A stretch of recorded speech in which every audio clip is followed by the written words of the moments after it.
চট্টগ্রাম কক্সবাজারের আরকান সড়ক যেন ময়লা আবর্জনার আঁতুড়ঘর। এই সড়ক দিয়ে দৈনিক হাজার হাজার মানুষ যাতায়াত করেন। এই ময়লা আবর্জনার কারণে নানান ধরনের রোগ সৃষ্টি হচ্ছে, বিশেষ করে শ্বাসকষ্ট, আলসার, গ্যাস্ট্রিক, এমনকি লিভার ও কিডনি নষ্ট হওয়ার সম্ভাবনা থাকে। পটিয়ার বেপিস্ট চার্চের পরিচালক প্রদীপ দে বলেন, ওনার চার্চে বিভিন্ন দেশ থেকে বিভিন্ন পর্যটকরা আসেন দর্শন করার জন্য। তারাও নাকি এই দৃশ্যগুলো দেখে হতাশ। অত চার্চের পরিচালক দায়িত্বে আছি প্রায় 30 বছর ধরে। এটা পালা হচ্ছে প্রায় 2 বছর ধরে। আজকে আমরা অনেকবার এটার জন্য প্রতিকার চাইছিলাম এবং এটা পৌরসভাতে জানাইছি, ডিসি কে জানাইছি, আমরা সেই ইওলোকে জানাইছি, কিন্তু কোনো প্রতিকার পাচ্ছি না। আমরা পৌরসভার মধ্যে আছি, কিন্তু পৌরসভার সেই উপকারগুলো আমরা ভোগ করতে পারছি না। আরো আমাদেরকে এই ময়লাগুলো দিয়ে আমাদেরকে আরো বিশিষ্ট করে তুলছে। বিভিন্ন রোগ ব্যাধি, যখন ময়লাতে আগুন জ্বলে তখন আসলে সেই ধোঁয়ায় আমরা এখানে কষ্ট পাচ্ছে অনেক রোগী।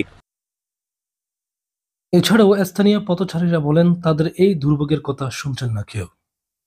তো শুধু ময়লাটা এখানে যে ফেলা হচ্ছে সেটা ঠিক আছে, কিন্তু কেন ফেলা হচ্ছে? আমাদের অভিযোগটা কাকে বলবো?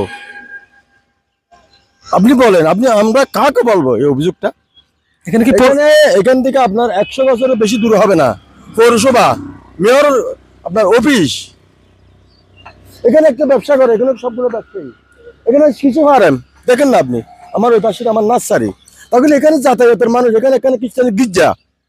মানুষের বিবেক আছে তো? আপনি স্বাস্থ্যের কথাটা আপনি পরে বললাম, আপনি এই মুহূর্তে দেখেন দেশের পরিস্থিতি কি অবস্থা।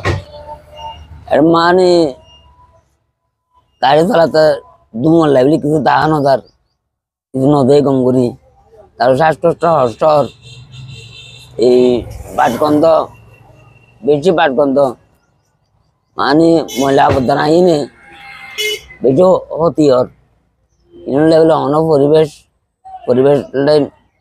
নষ্ট হয়ে থাকবি।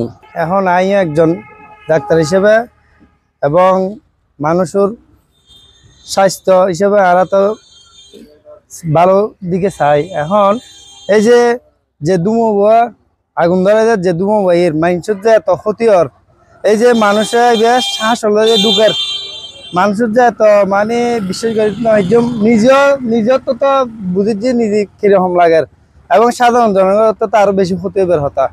এখন একজন ডাক্তার হিসেবে আর একটু বা খারাপ লাগিলে ওষুধ হইলে হাইতারির আরেকজন বুঝেননি, এত দুমোর তো শ্বাসকষ্ট হলে বেশি ক্ষতিকর। তারপরে এই যে যানবাহন যে ইবেল লেবলি এর মানুষে কি করে, ইবেল লেবলি মানুষ ক্ষতি হতো, ইয়েতে ক্ষতি তো আরো বেশি হয়। আসলে মানুষের দুর্ভোগের কোনো শেষ নেই। মানুষ প্রতিটা মুহূর্তে মানুষ শ্বাসকষ্টের সমস্যা হচ্ছে। মানুষের এই ময়লা আবর্জনার কারণে মানুষের নানান রোগ সৃষ্টি হচ্ছে। বিশেষ করে এই ধোঁয়ায় যে কার্বন ডাই অক্সাইড, এটার কারণে নানান রোগের সৃষ্টি হচ্ছে, সূত্রপাত হচ্ছে। কাজেই পটিয়ার ঊর্ধ্বতন কর্মকর্তা যারা আছেন, আপনাদের প্রতি দৃষ্টি আকর্ষণ করছি যে এখানে ময়লার যে স্তূপ রয়েছে, এখান থেকে সরানোর জন্য বিনীতভাবে আহ্বান জানাচ্ছি।